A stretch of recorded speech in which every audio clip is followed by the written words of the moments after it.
nhà yenda nửa ta bà phu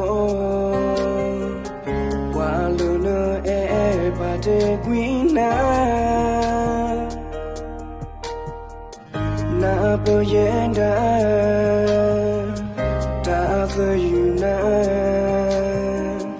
lửa ta khu nu mẹ thi Tina me ti po joa fa po ta mu ya le ba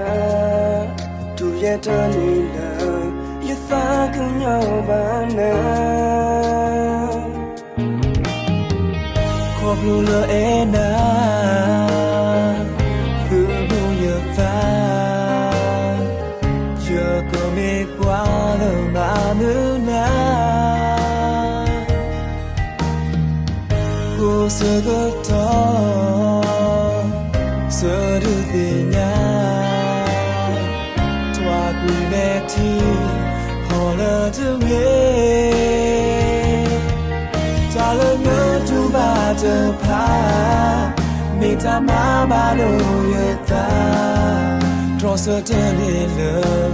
khi cứ nhà dễ nở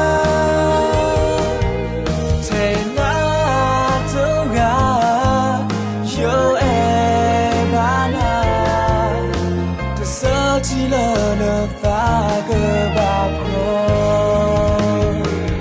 ta bên áo kia ta lỡ lẽ vô quý thì nên kia nè mưa đi ở đó thoa quý mẹ chi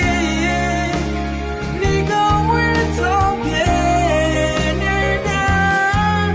lỡ lóp nhẹ mà mừng kia nước ta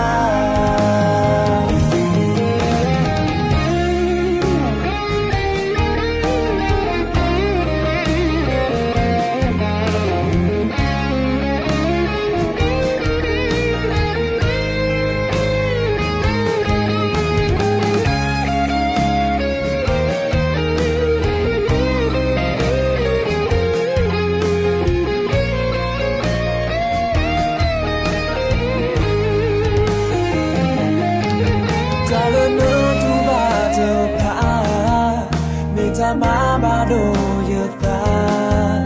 cho sơ tơ nên lỡ như khế cứ nhà dễ na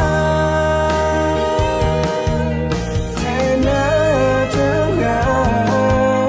giờ em ba na cứ sơ thì lỡ nó pha cơm ba phua pha